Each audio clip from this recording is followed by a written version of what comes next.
다 같이 일어나셔서 마음과 뜻과 정성을 모아 하나님께 주일 예배를 드리겠습니다. 하나님은 영이시니 예배하는 자가 영과 진리로 예배할지니라. 아멘.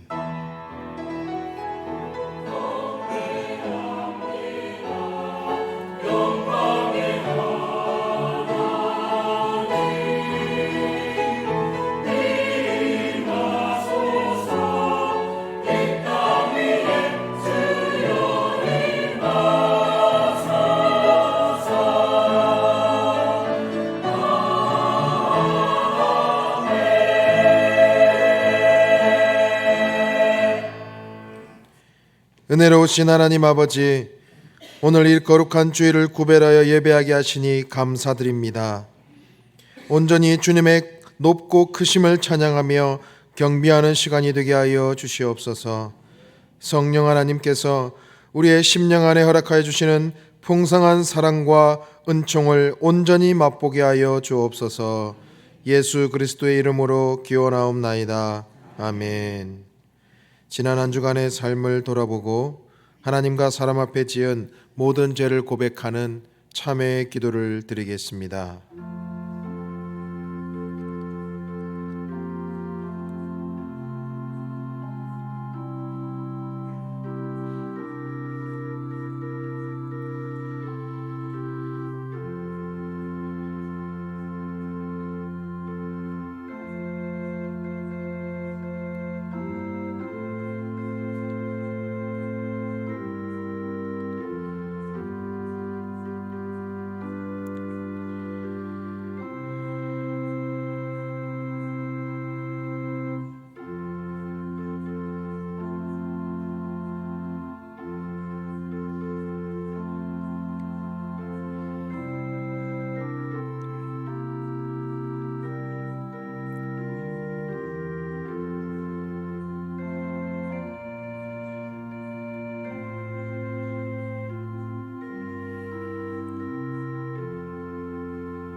내가 그들의 악행을 사하사 다시는 그 죄를 기억하지 아니하리라.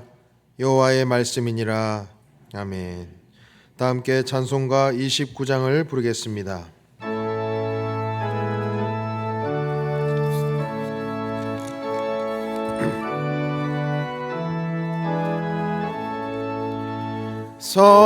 성도여 다 함께 할렐루야.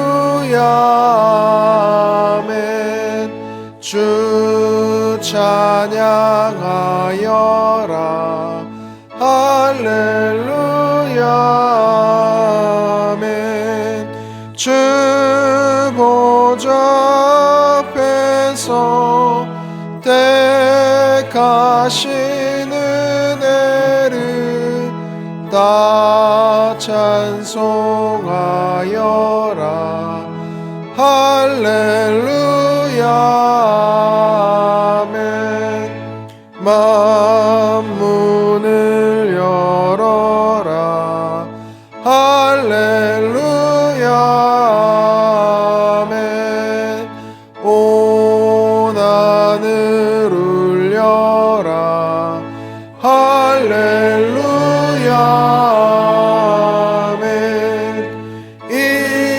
인도자 되시며 친구가 되신 주, 그 사랑 끝없다. 할렐루야. 아멘.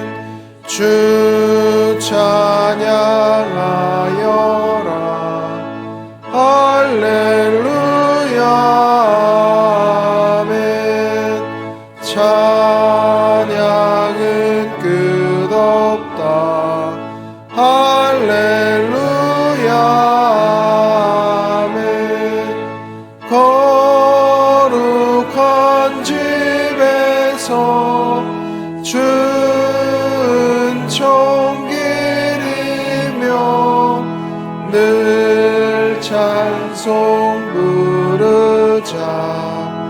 할렐루야 아멘. 사도신경으로 우리의 신앙을 고백하겠습니다. 나는 전능하신 아버지 하나님 천지의 창조주를 믿습니다. 나는 그의 유일하신 아들 우리 주 예수 그리스도를 믿습니다. 그는 성령으로 잉태되어 동정녀 마리아에게서 나시고 본디오 빌라도에게 고난을 받아 십자가에 못 박혀 죽으시고 장사된 지 사흘 만에 죽은 자 가운데서 다시 살아나셨으며 하늘에 오르시어 전능하신 아버지 하나님 우편에 앉아 계시다가 거기로부터 살아있는 자와 죽은 자를 심판하러 오십니다. 나는 성령을 믿으며 거룩한 공교회와 성도의 교제와 죄를 용서받는 것과 몸의 부활과 영생을 믿습니다. 아멘. 다 함께 자리에 앉아서 기도하실 때 조성춘 안수 집사님께서 기도 인도하시겠습니다.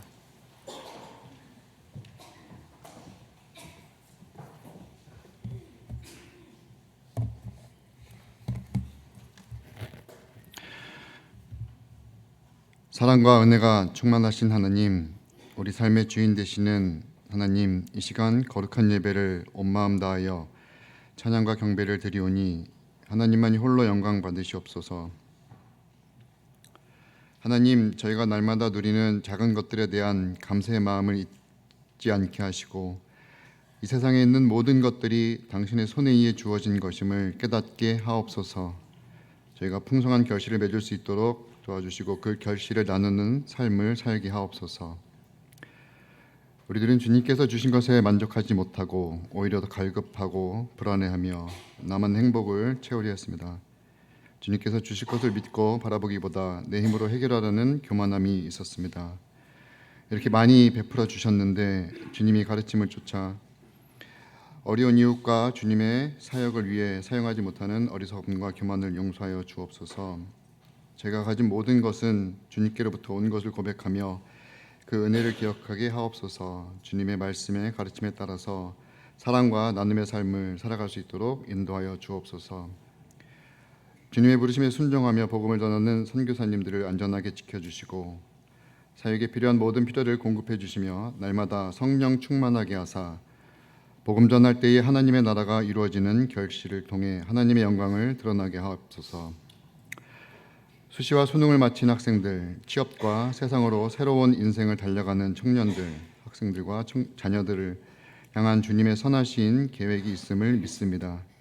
그들이 신앙과 실력을 겸비하여 어디서든 의롭고 거룩하며 쓰임받는 귀한 자녀들이 되게 하여 주옵소서. 교회와 나라와 말씀을 섬기는 선한 영향력을 발휘하는 축복의 통로가 되게 하여 주옵소서. 하나님 아버지, 저희들 어려운 삶의 묵게들 주님 앞에 가지고 나왔습니다. 이 시간 저희들 마음을 살펴주시고 하나님께서 우리에게 감당치 못할 시험은 허락지 않는다 하셨으니 고난의 끝자락에서 주님의 은혜를 기다리는 성도들에게 임하여 주시고 특별히 물질의 부족함과 육신의 아픔과 상한 마음을 만져주시고 고통의 자리에서 건져 주옵소서. 부족한 주차 공간의 자리를 마련해 주시기 위해 지금까지 인도해 주신 하나님께 감사드리며 향후 진행될 행정 및 절차 그리고 재정적인 진행 또한 온 성도가 한마음 한뜻으로 기도하며 준비되게 인도하여 주옵소서. 정책 당회를 통해 2026년을 준비하는 용인영락교회 모든 사업과 예산, 행사, 선교, 교육, 섬김 등의 모든 일들이 하나님께서 주시는 지혜를 통해 잘 수립되게 하시고 특별히 목사님들과 장로님들의 한 분 한 분의 건강과 성령 충만함과 가정과 사업장과 직장의 크신 축복과 형통함으로 함께하여 주옵소서.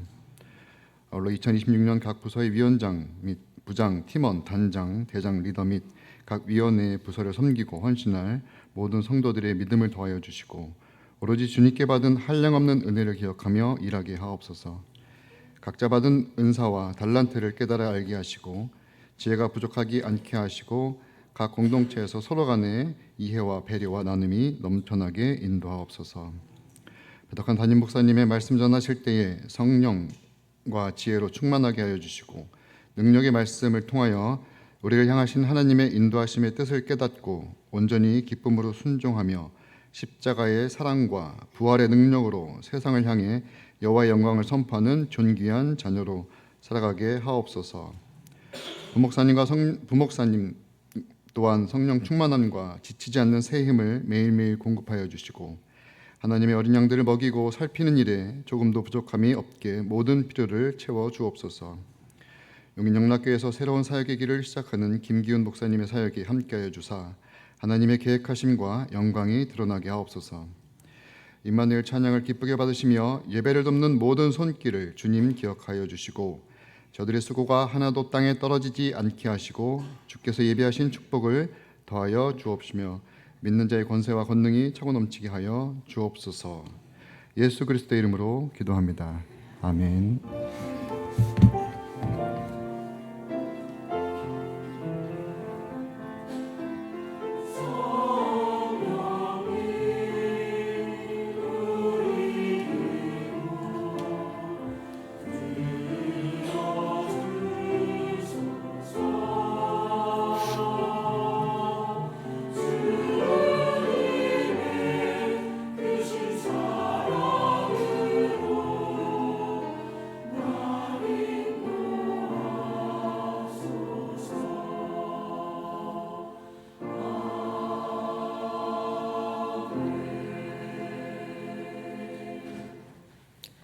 오늘 우리에게 주시는 하나님의 말씀은 느헤미야 4장 1절에서 4절 말씀입니다. 느헤미야 4장 1절에서 4절 말씀입니다. 구약성경 731쪽에 있습니다. 하나님의 말씀을 봉독하겠습니다. 산발랏이 우리가 성을 건축한다함을 듣고 크게 분노하여 유다 사람들을 비웃으며 자기 형제들과 사마리아 군대 앞에서 일러 말하되 이 미약한 유다 사람들이 하는 일이 무엇인가? 스스로 견고하게 하려는가? 제사를 드리려는가? 하루의 일을 마치려는가? 불탄 돌을 흙 무더기에서 다시 일으키려는가 하고 암몬 사람 도비아는 곁에 있다가 이르되 그들이 건축하는 돌 성벽은 여우가 올라가도 곧 무너지리라 하더라. 우리 하나님이여 들으시옵소서. 우리가 업신여김을 당하나이다. 원하건대 그들이 욕하는 것을 자기들의 머리에 돌리사 노략거리가 되어 이방이 사로잡히게 하시고 주 앞에서 그들의 악을 덮어두지 마시며 그들의 죄를 도말하지 마옵소서. 그들이 건축하는 자 앞에서 주를 노하시게 하였음이니이다 하고 이에 우리가 성을 건축하여 전부가 연결되고 높이가 절반에 이르렀으니 이는 백성이 마음 들여 일을 하였음이니라. 이것은 하나님의 말씀입니다.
기도할게요. 자, 바짝바짝 두 손을 꺾고 두 눈을 꼭 감고 기도할게요. 우리 함께 해주신 하나님 감사 찬양을 드리며 예수님의 이름으로 기도했습니다. 하나, 감사합니다. 그럼 이제 그냥 말씀이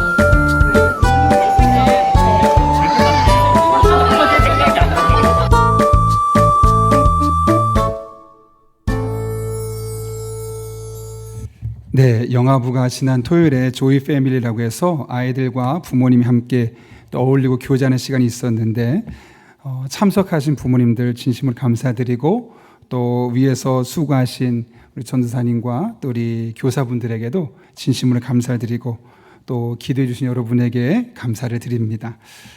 덕분에 우리 영아부가 이렇게 또 많은 아이들이 부모님과 함께 신앙생활 잘하는 것 같습니다. 계속해서 여러분 주보를 참고하실 때 여러분 앞에 귀의 소식 전해드리도록 하겠습니다. 오늘 우리 교회를 방문하신 모든 분들 주님 이름으로 환영합니다. 등록 원하시는 분 말씀하시면 저희가 친절하게 도와드리도록 하겠습니다. 다음 줄은 대림절 첫 번째 줄입니다. 주보 옆쪽에 보면 대림절이 무엇인가가 나오게 되는데 다음 주에 자세히 설명드리면서 또 대림절을 맞이하면서 우리가 성찬식을 진행하려 합니다. 그냥 오지 마시고 기도하는 마음으로 특별히 온라인 예배 드리는 분들 꽤 많이 계시는데 다음 주에 함께 오셔서 함께 또 성찬 예식에 참여하면 좋겠습니다. 이번 주는 오이코스 모임 주간입니다. 각 오이코스별로 정해진 시간과 장소에서 꼭 모여 주셔서 또 풍성한 교제가 함께 있었으면 합니다. 지난 주간 여러분 추수감사절이 있었죠. 많은 분들이 도와주셔서 또 과일이 많이 모아졌고 또 김장도 준비가 되어서 아동센터 및 복지센터 7곳 그리고 32가정에 과일 100박스와 김치 55박스를 저희가 전달할 수 있었습니다. 모아주신 여러분의 정성에 감사드리고 또 모아진 거 포장하셨던 분들 감사드리고 이것을 또 직접 배송해 주신 우리 리더분들에게도 또 부리더분들에게도 진심으로 감사를 드립니다. 이렇게 감사를 나눌 수 있다는 것이 참 복인 것 같습니다. 지난 주일에 또 우리가 광고했었지만 우리 주차장 바로 뒤에 보시면 지금 공사가 진행 중에 있죠. 내일을 잇는 주차장 헌금 작정이 있습니다. 기억하신 것처럼 우리 현재 1년 동안 들어오는 예산 안에서 가용한 만큼의 금액을 우리가 대출하려고 합니다. 그래서 그 비용으로 원금과 이자 상환이 어느 정도 가능하고요. 그래서 처음에 우리가 시작할 때만 힘을 모으자라는 측면에서 우리가 또 우리 교회를 함께 섬겨가기 위해서 내일을 잇는 주차장 헌금을 지난주에 작정하려고 했습니다. 그래서 다음 주까지 기도하는 마음으로 금액은 정하지 않았습니다. 여러분들 마음에 주시는 감동을 따라서 한 번에 할 수도 있고 또 1년에 혹은 2년에 각자 주신 마음을 따라서 또 우리 교회를 세워가는 또 100년의 역사를 만들어가는 교회를 세워가기 위해서 함께 동참해 주시면 되겠습니다. 재정부 요청사항이 있습니다. 주민등록 제공 동의를 12월 28일까지 해 주셔야 하는데 문제는 스마트폰을 잘 쓸 줄 모르시는 어르신들 또 어린아이들을 위해서 여러분들이 사무실에서 수기를 써주시면 그 부분은 재정부에서 통합을 해서 함께 연동해서 활용할 수 있도록 하겠습니다. 그러니 그 동의가 어려우신 분들은 사무실로 꼭 신청해 주시면 되겠습니다. 항존직 피택자 관련해서 다음 주에 첫 모임이 시작하게 되는데요. 그런 중에 우리가 선거 전에 명예권사를 장외에서 7분을 선택했습니다. 우리 교회에 출석한 지 적어도 20년 이상 되신 분들 한해서 70세 넘으신 분들 해서 저희가 명예권상을 이렇게 선정하게 되었는데 7분이 선정되었고요. 다음번에 따로 별도로 모여서 잠깐 시간 갖도록 하고 다음 주 피택자 교육에는 함께 모이지는 않습니다. 계속해서 강희구 안수 집사님, 임혜진 집사님의 딸 강민경 청년의 결혼식이 토요일에 있습니다. 3시 30분에 기흥구에 있는 용인 ICT 밸리 컨벤션 A동에서 있습니다. 차량은 교회에서 2시 30분에 출발하게 되고요. 네, 많은 분들 또 축복해 주시고 함께 해 주시기를 부탁드립니다. 황대 안수 집사님, 방신실 집사님 자녀 결혼 감사로 사랑의 성미 드렸습니다. 1부와 3부 예배에서 인사드리게 될 텐데요. 김기훈 목사님, 우리 지난 2년 동안 사역했던 김정문 전사님은 이제 담임 전도사로 오늘 첫 부임하시게 되었고, 우리 김기훈 목사님께서 중고등부로, 그래서 지금 중고등부 예배 중에 계시고요. 또 교구와 위원회 사역으로 함께 여러분을 섬기게 되었습니다. 오늘은 사진으로만 먼저 인사드리고 이제 지나가다 보면서 또 함께 교제하고 교구에서 은혜를 나누면 되겠습니다. 더 자세한 내용들은 주부를 참고해 주시고 우리 함께 기도하고 오늘 하나님의 말씀 나누겠습니다. 거룩하신 아버지 하나님, 오늘도 불러주신 은혜 감사합니다. 말씀 듣는 시간입니다. 피곤한 우리의 영혼을 일깨워 주시고 잠자던 영혼을 하나님께서 각성시켜 주셔서 오늘도 선포되는 말씀이 내게 주시는 말씀을 들려주게 하시고 이 말씀이 나를 살리는 능력과 지혜와 생명의 말씀이 되게 하여 주옵소서. 예수님의 이름으로 기도하옵나이다. 아멘. 우리 한번 앞뒤 좌우 있는 분 보시면서 이렇게 인사하며 축복해 볼까요? 하늘의 복을 받아 세상의 복이 됩시다. 이렇게 한번 인사해 보겠습니다.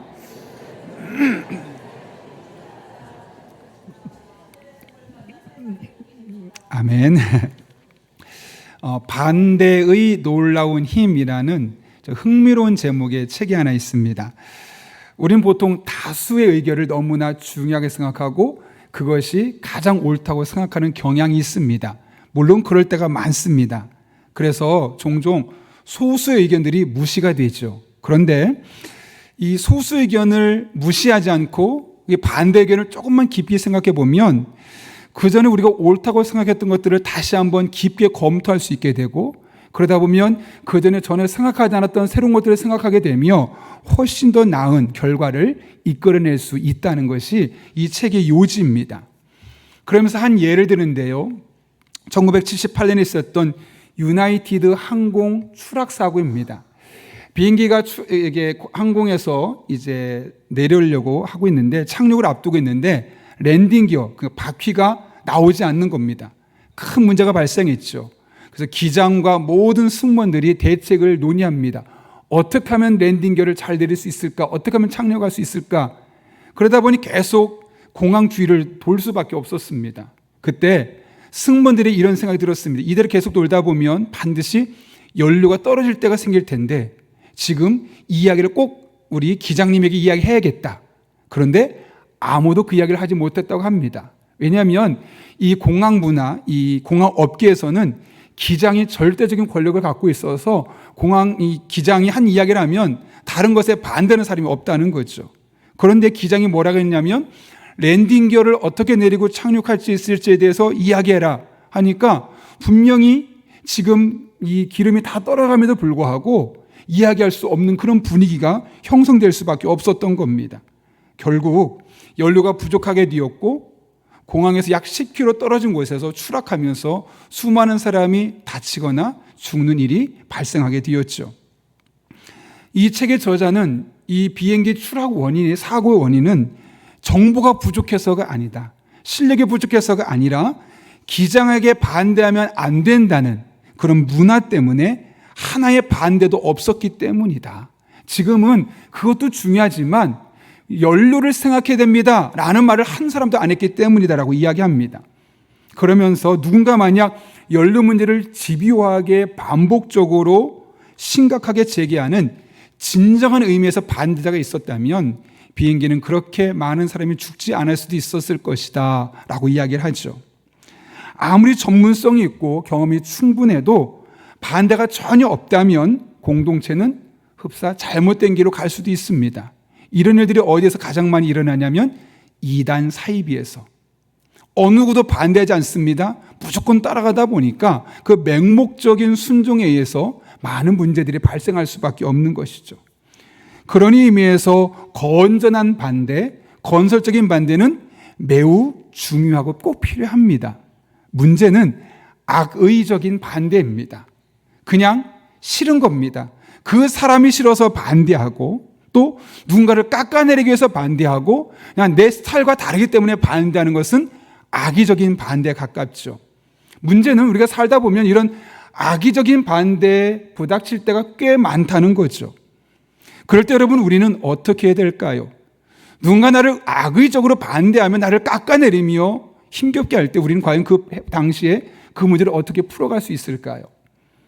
오늘 본문이 우리에게 귀한 교훈을 주는데요.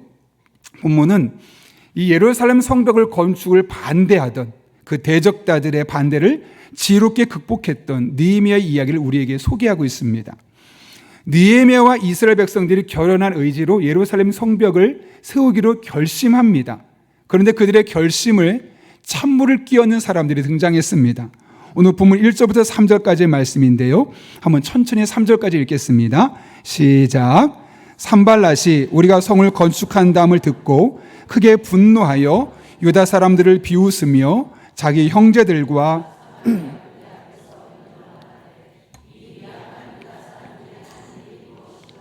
스스로 견고하게 하려는가, 제사를 드리려는가, 하루의 일을 마치려는가, 불탄 돌을 흙무더기에서 다시 일으키려는가 하고 암몬 사람 도비아는 곁에 있다가 이르되 그들이 건축하는 돌 성벽은 여호가 올라가도 곧 무너지리라 하더라. 아멘. 두 사람이 등장하죠. 첫 번째는 산발랏입니다. 그는 예루살렘 성과 맞닿아 있는 사마리아 성의 총독이었습니다. 그러니 예루살렘 성이 성을 크게 잘 지어놓으면 위협이 될 거라 생각해서 크게 분노합니다. 그래서 어떻게 하냐면 그들을 조롱하며 그 성벽 건축 의지를 꺾으려고 합니다. 특별히 오늘 본문을 보면 5가지 말로 됐는데 1절에 이렇게 말합니다.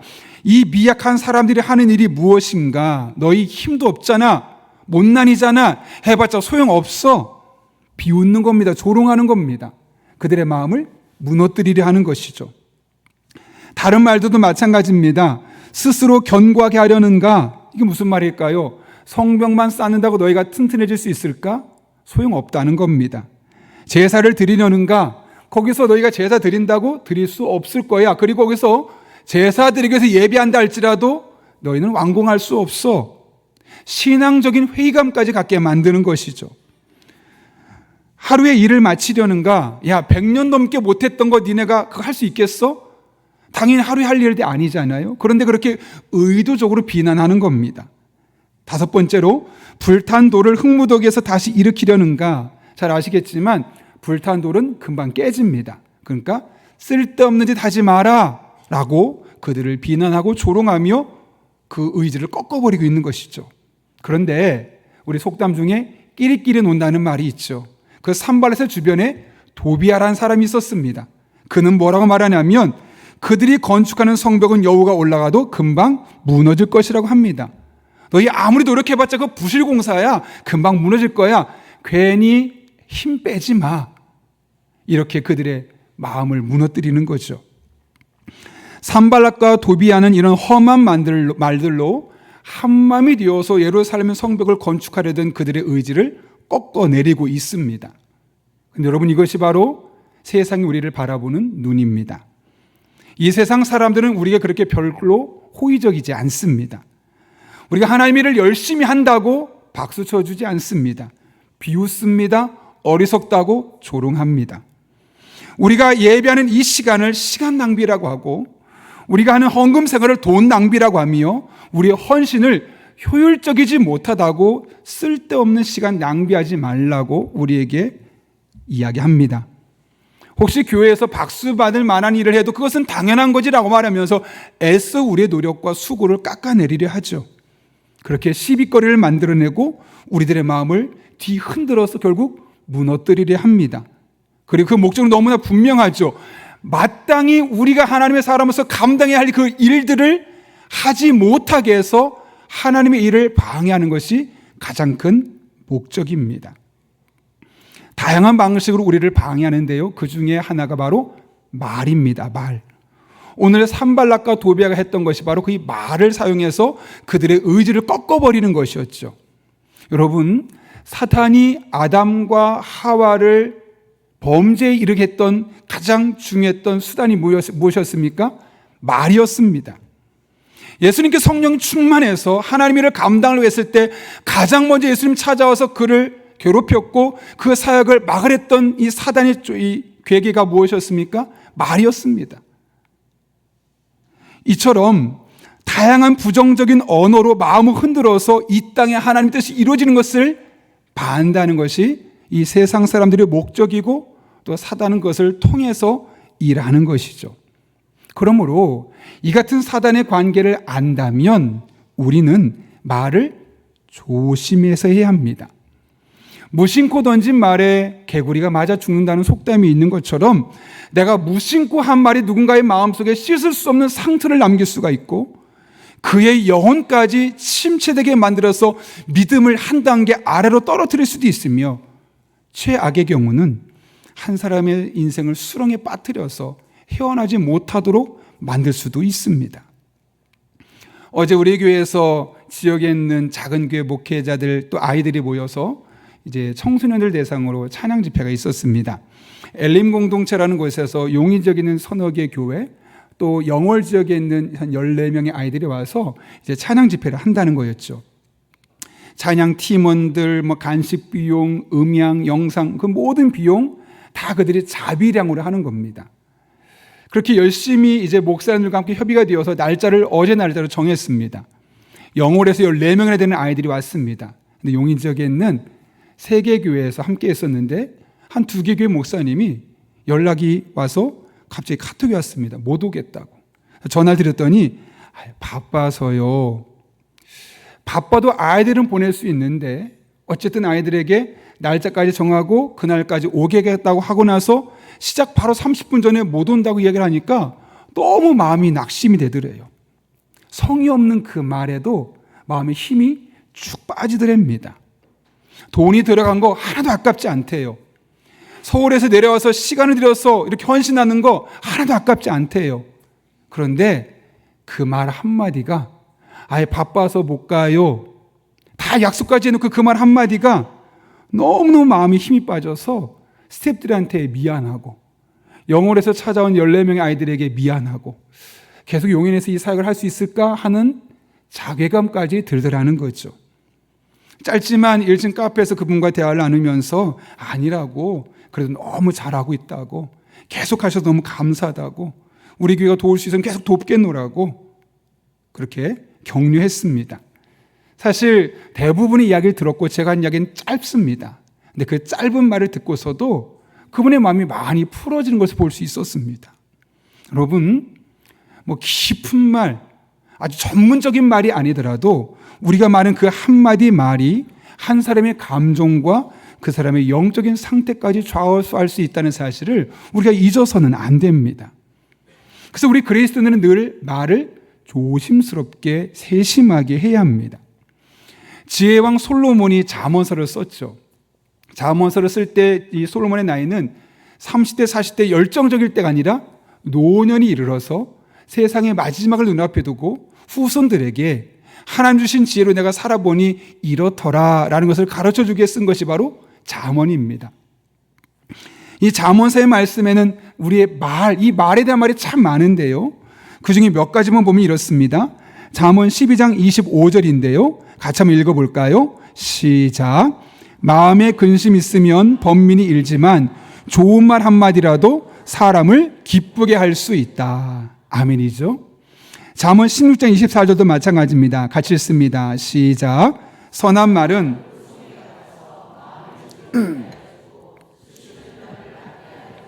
아멘. 잠언 25장 11절입니다. 경우에 합당한 말은 아로 새긴 은쟁반에 금사관이라. 아멘. 네, 좋은 말, 선한 말, 상황에 합당한 말, 함부로 하지 않는 말은 어떻게 한다고요?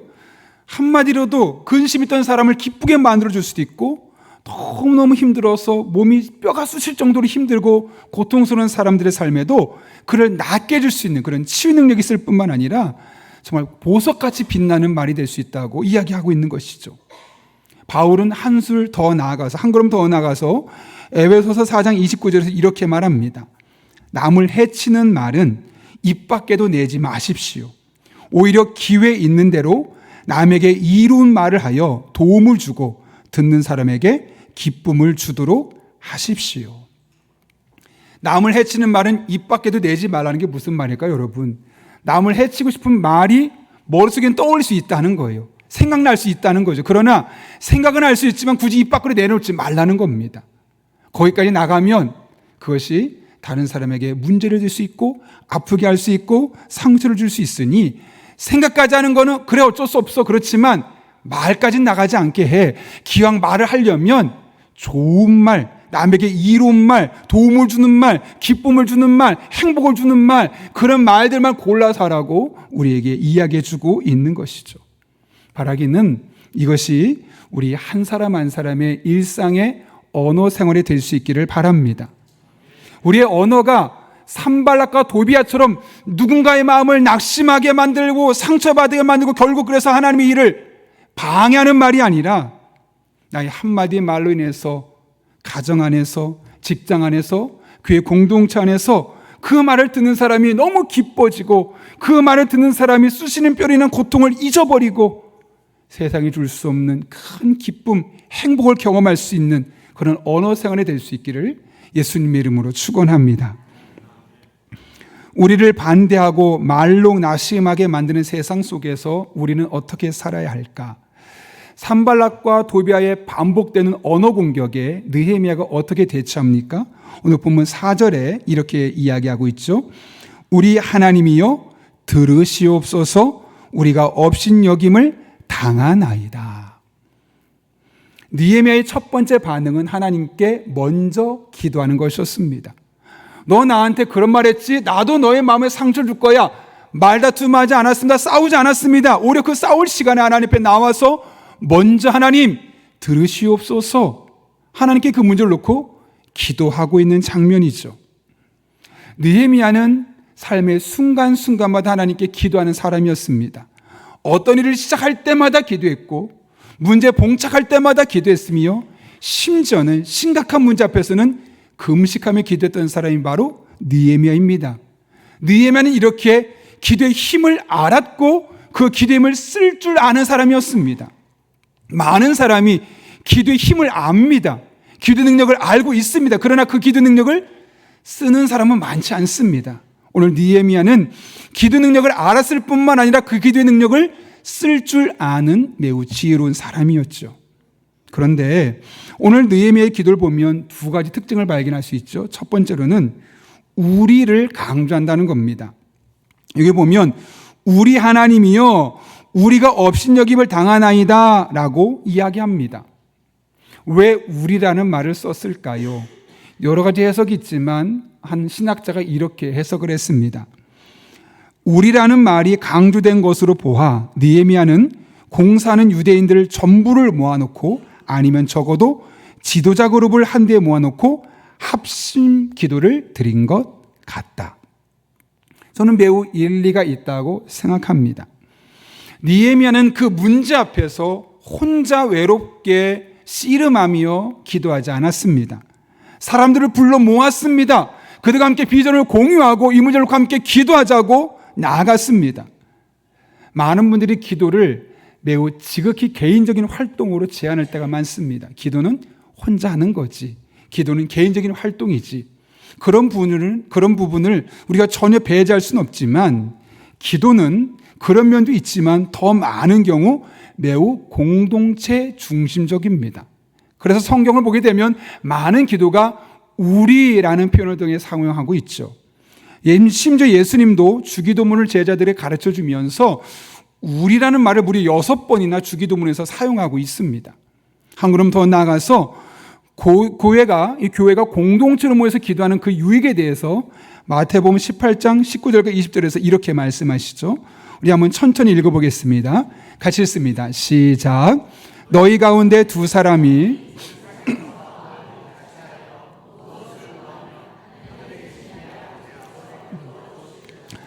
두세 사람이 나의 이름으로 모인 곳에는 나도 그들 가운데 있을 것이다. 아멘. 여러분 예상하지 못한 어려움이 있습니까? 여러분의 혼자 힘으로 극복할 수 없는 힘든 일이 여러분을 괴롭히고 있습니까? 그렇다면 기도하십시오. 그러나 혼자 기도하지 마십시오.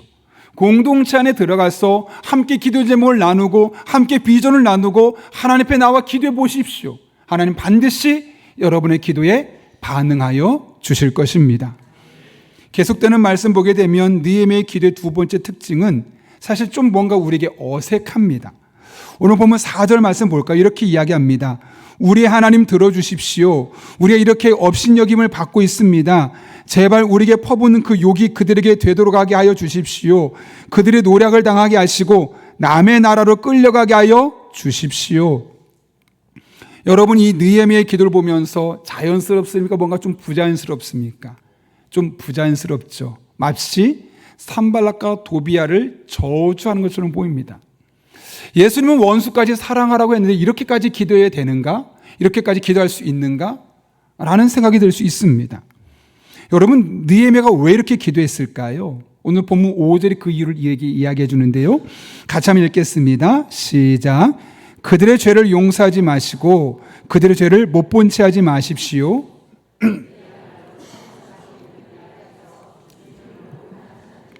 아멘.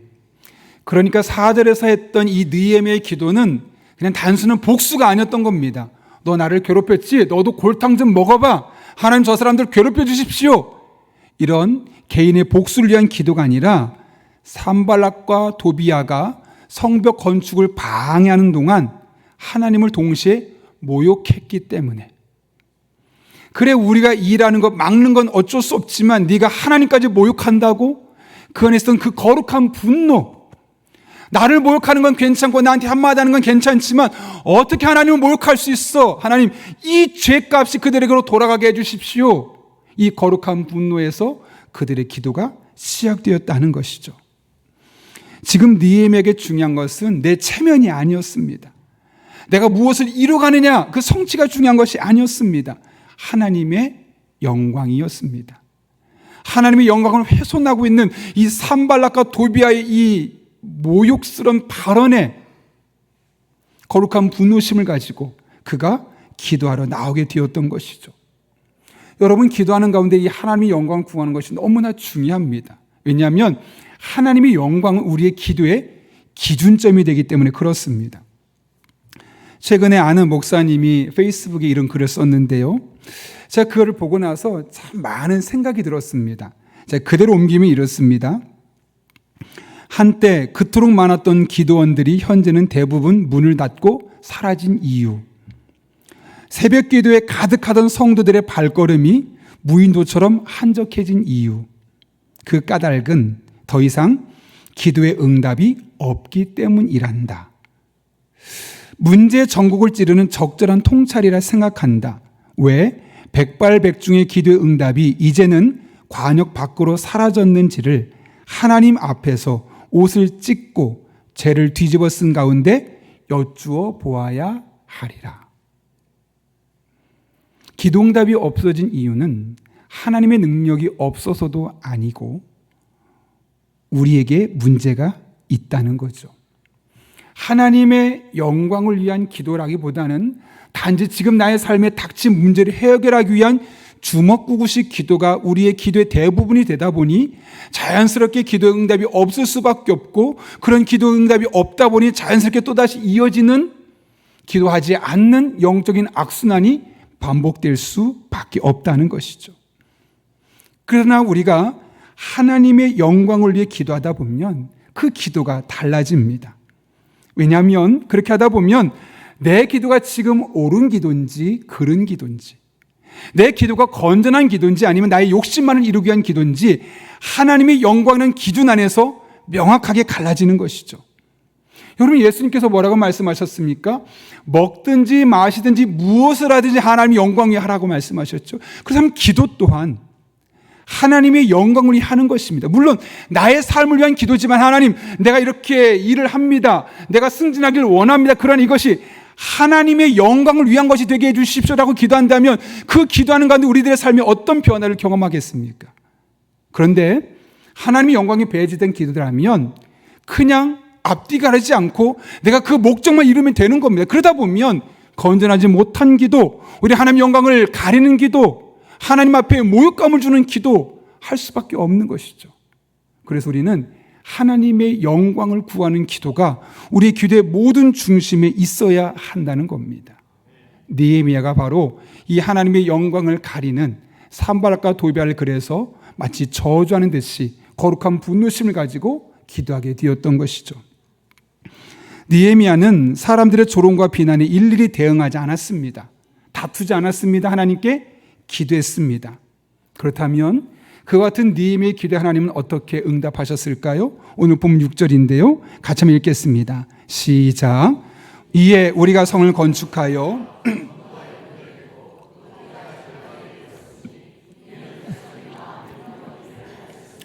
아멘. 여기 보면 여러분 성벽이 어떻게 됐냐면 높이가 절반에 이르렀다라고 말합니다. 느헤미야가 기도했더니 어떻게 했다고요? 성벽이 절반이나 순식간에 완공되었다는 겁니다. 기도가 응답된 것이죠. 그래서 6절을 보면 이렇게 시작합니다. 이에라고 말합니다. 그러니까 이 6절의 결과가 결국 5절, 4절에 쓰던 느헤미야의 기도 때문이었다고 분명히 말하고 있는 겁니다. 그런데 하나님께서 그의 기도를 어떤 방식으로 응답해 주셨을까요? 하나님은 기적을 베풀지 않으셨습니다. 가만히 있는데 저절로 성벽을 누가 쌓아주게 하지 않으셨습니다.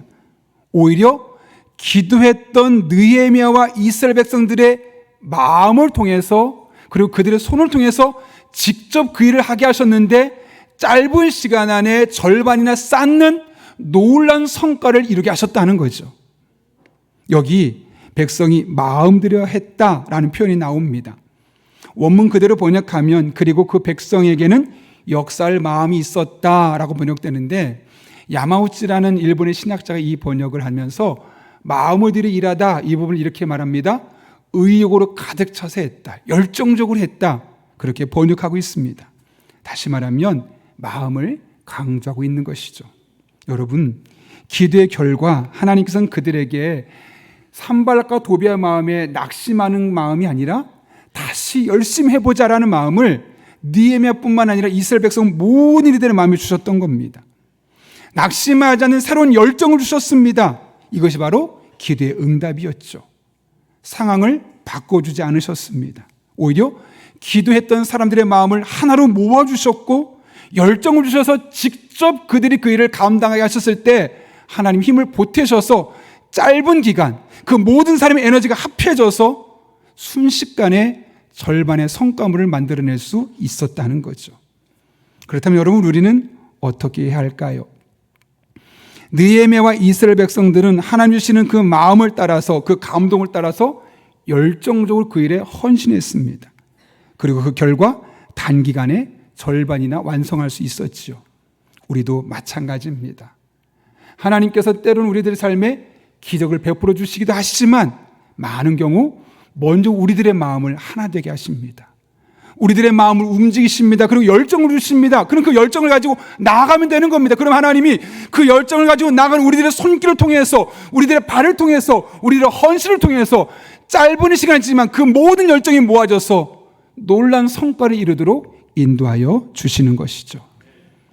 역대상 5장에도 유사한 사건이 하나 나옵니다. 요단 동편에 세 지파가 살고 있었죠. 므낫세, 갓, 르우벤 지파가 살고 있었습니다. 그 지파가 그 지역에 있던 4개의 적들과 싸우게 됩니다. 그때 어떤 일이 일어났냐면 하나님께서 그들을 도와주시는데요. 역대상 5장 19절과 20절을 보면 이렇게 기록하고 있습니다. 한번 천천히 읽어볼까요? 같이 읽습니다. 시작.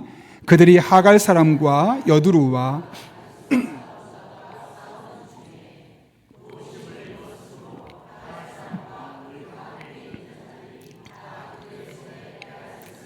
이는 그들이 싸울 때 하나님께 의뢰하고 부르짖음으로 하나님이 그들에게 응답하셨음이라. 아멘. 여러분 잘 보십시오. 싸우기 전에 하나님 먼저 가서 이기게 하셨다라고 말하지 않습니다. 싸우는 중에 도우셨다고 합니다.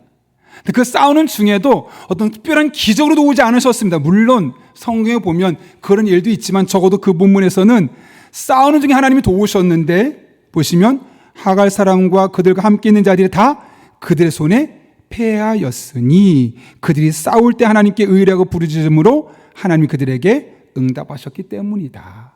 하나님께서 하나님 앞에 이 세 지파가 모여서 전쟁 전에 기도했다는 거죠.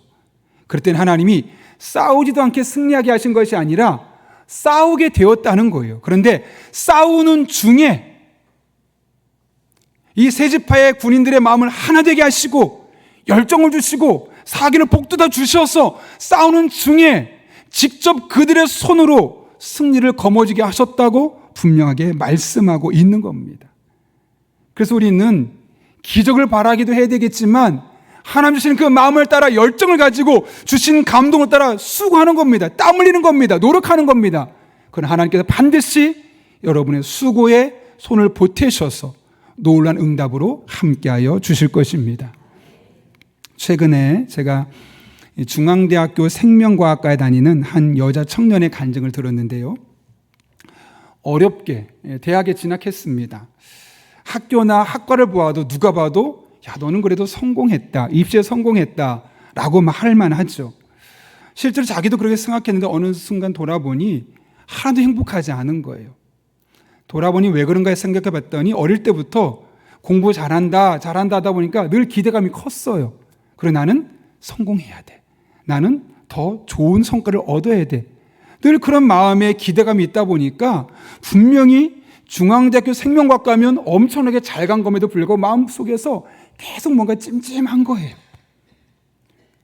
열심히 공부를 하고 수고해도 마음에 채워지지 않는 겁니다. 그러던 중에 교회에서 열심히 교회를 다닐 뿐만 아니라 이제 중앙대학교에 있는 기독교 동아리가 있으면 내비게이터 선교회라는 그 선교에 들어가서 이제 함께 선배와 또 친구들과 함께 신앙생활이 제대로 시작되는 겁니다. 그러면서 예배드리고 함께 기도하고 말씀 묵상하고 나에게 이런 근본적인 문제가 있었구나. 하나님께 다 맡기자. 그러면서 그때부터 그녀의 삶에 기도가 중심을 자리잡게 되는데 어떻게 기도하냐면 마음이 불안해지면 무조건 기도하는 거예요. 그리고 어떤 선택의 순간이 있을 때마다 하나님께 먼저 기도하는 거예요. 즉시 기도합니다. 언제까지 기도했을까요, 여러분? 하나님께서 그녀의 마음에 편안한 마음을 주실 때까지. 이건가 보다. 이렇게 해야 되나 보다. 그 마음에 평안함을 주실 때까지 기도했다는 거예요.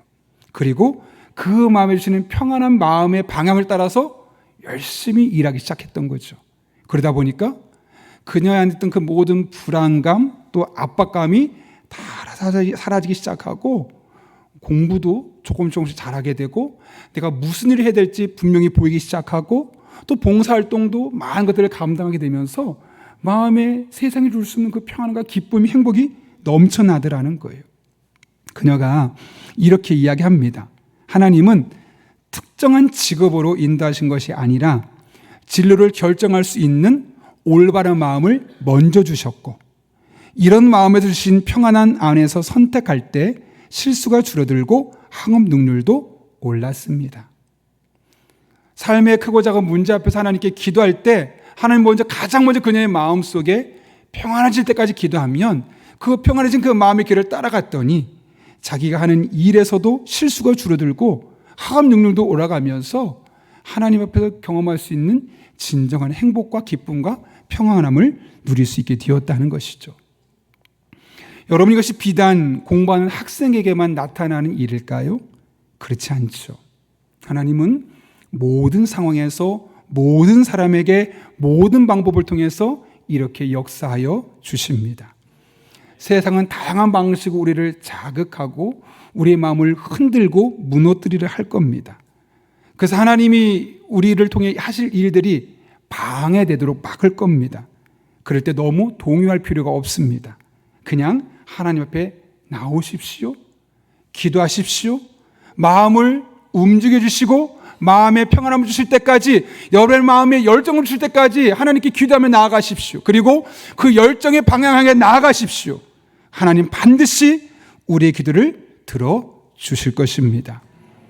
때로는 종종 우리들의 삶에 기적 같은 일들도 보여주실 겁니다. 그러나 더 많은 경우 하나님은 우리들의 마음을 움직이시고 그 마음의 방향을 따라 일하고 수고하는 우리의 손으로 그 일을 이뤄가게 하십니다. 우리의 손과 발을 통해 이 땅에 하나님께서 놀랍게 응답해 주셔서 짧게 했지만 놀라운 성과를 만들어내시는 것이고 한마음이 되게 하셔서 우리가 감당할 수 없었던 일들을 능히 감당할 수 있도록 인도해 주시죠. 한 목사님이 오늘 이 본문을 보면서 이렇게 해석하더라고요. 우리가 기도하지 않으면 그 아무것도 아닌 적의 조롱과 비웃음이 우리를 낙심케 하고 괜히 움츠러들게 할 것이다. 당신은 적의 비웃음 소리가 커지면 커질수록 강하게 기도하라. 그들을 하나님의 손에 맡겨 버리라. 그리고 신경을 꺼라. 저도 여러분께 권면합니다. 우리가 기도하지 않으면 우리를 조롱하고 비웃고 마음을 흔드는 사람들은 점점 우리를 괴롭히고 우리들의 마음을 낙심하게 흔들 겁니다. 그러나 그럴수록 더 강하게 간절히 마음에 확신을 주실 때까지 기도해 보십시오. 신경을 끄시고 하나님 인도하신 대로 가보십시오. 여러분이 수고한 만큼, 여러분이 땀 흘린 만큼, 아니 거기서 하나님 더 보태소서 짧은 시간에 놀라운 성과를 만들어내게 하시는 하나님의 은혜를 경험하게 될 것입니다. 그런 은혜가 남은 한 해 저 여러분의 삶 가운데 날마다 경험될 수 있기를 예수님의 이름으로 축원합니다. 우리 함께 기도하겠습니다. 이 시간 기도하실 때 오늘 말씀 기억하며 두 가지를 기도합니다. 하나님, 말로 우리를 반대하고 공격하며 하나님의 일을 막고자 하는 일들이 참 많습니다. 이러한 때 그런 공격적인 말에 상처받지 않게 하시고 한 걸음 나아가서 우리 입술은 오히려 남에게 이로운 말을 하여 하나님의 나라를 이 땅에 이뤄가게 하여 주옵소서. 우리의 기도 생활에 함께하여 주시되 함께 모여 합심하여 기도하게 하시고 늘 하나님의 영광을 구하게 하시며 주시는 감동을 따라 기도하며 열심히 수고할 때 손이 수고한 대로 열매 맺게 하여 주옵소서. 이런 기도 제목 가지고 하나님 앞에 간절한 마음으로 한 1분 정도입니다. 함께 기도하겠습니다. 거룩하신 아버지 하나님 불러주신 은혜를 감사합니다. 오늘 말씀 붙들고 간절히 기도하며 나아갑니다. 말로 우리를 반대하고 공격하며 하나님의 일을 막는 사람들이 있습니다. 하나님 아버지 이러한 때 그런 공격적인 말들에 상처받지 않게 하시고 일일이 대응하지 않게 하시고 오히려 우리 입술은 남에게 이로운 말을 하여서 하나님의 나라를 이 땅에 이뤄가는 하나님의 뜻을 이 땅에 심어가는 그런 믿음의 사람들로 살게 하여 주옵소서. 우리가 기도하는 그 기도 영상 안에 친히 함께 해주시되 함께 모여 합심하여 기도하게 하시고 늘 하나님 영광을 구하는 가운데 바른 기도, 하나님의 마음을 시원시키는 기도를 할 수 있도록 도와주시고 마음에 주시는 감동을 따라 열정 갖고 나갈 때 수고한 것, 땀 흘린 것, 노력한 것 위에 하나님이 더해 주셔서 보태 주셔서 더 좋은 성과, 더 큰 성과, 더 놀라운 성과를 맺게 하여 주시옵고 이를 간증하며 살아갈 수 있는 복된 성도님들 되게 하여 주옵소서. 그렇게 우리 성도 한 사람 한 사람을 어루만져 주시고 우리들의 삶에 하나님의 은혜가 날마다 경험될 수 있도록 친히 역사하여 주옵소서. 그렇게 하나님만 바라보며 의지하며 나아가오니 주님이 인도하여 주옵소서. 능력으로 역사하여 주옵소서.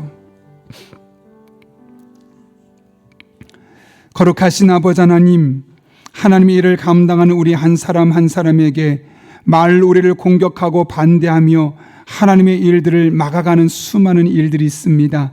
이러한 때 우리는 공격적인 말에 일일이 대응하거나 상처받지 않게 하시고 우리 입술은 남을 이로운 말을 하여 하나님의 나라를 소리 이뤄갈 수 있는 복된 성도님들 되게 하여 주옵소서. 우리의 기도 생활에 친히 함께하여 주시되 늘 함께 모여 합심하여 기도하게 하시고 하나님의 영광을 위하여 주신 감동을 따라 기도하며 수고하며 열정을 가지고 나갈 때 손이 수고하고 땀 흘리고 우리가 노력한 곳에 하나님 보태주셔서 순식간에 큰 성과, 놀라운 성과 함께 경험하고 간증하며 살아가는 복된 성도님들 되게 하여 주옵소서. 예수님의 이름으로 기도하옵나이다. 아멘. 우리 찬송가 361장 부르실 때 마지막 절 일어서서 봉헌하시겠습니다.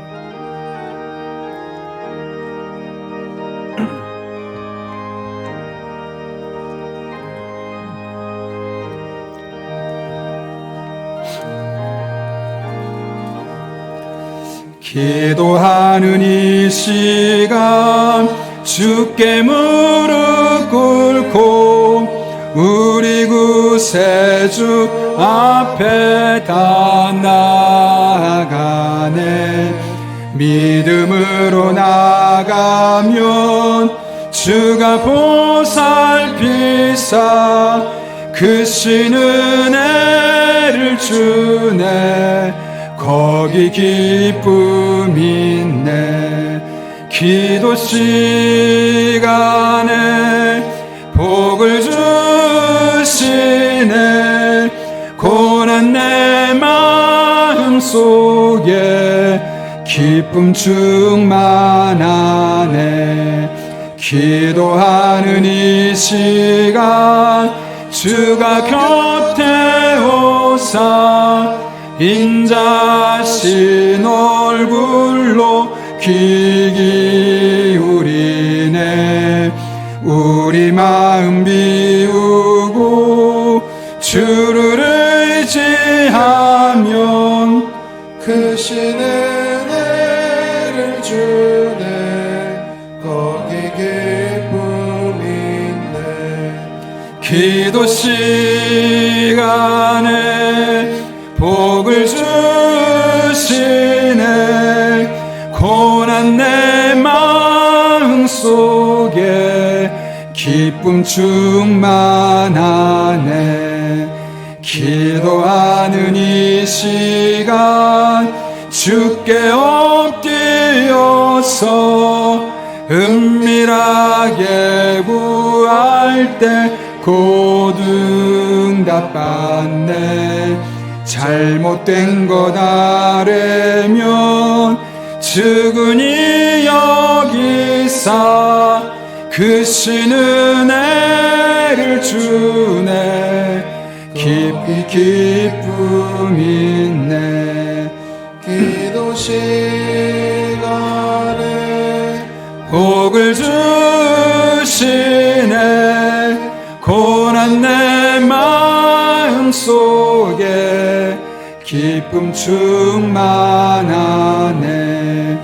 기도하는 이 시간 주를 의지하고 크신 은혜 구하면 꼭 받으리라. 의지하는 마음에 근심 사라지고 크신 은혜를 주네. 거기 기쁨이 있네. 기도 시간에 복을 주시네. 고난 내 마음 속에 기쁨 충만하네.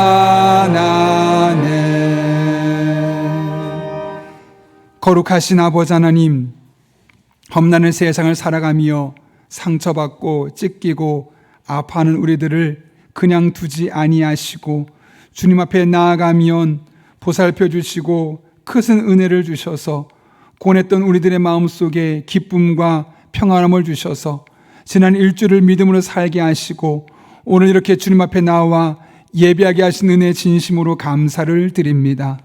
이 모든 것이 하나님의 은혜로 우리에게 주어진 것임을 알기에 오늘 우리가 빈손으로 나오지 아니하고 하나님 앞에 다양한 기도 제목과 신앙의 고백을 담아 예물들 드려오니 이 모든 예물 기쁘게 받아 주시옵고 이 우리 성도 한 사람 한 사람의 고난 마음속에 하나님 주시는 기쁨과 평안이 가득한 복된 한 주간 되게 하여 주옵소서.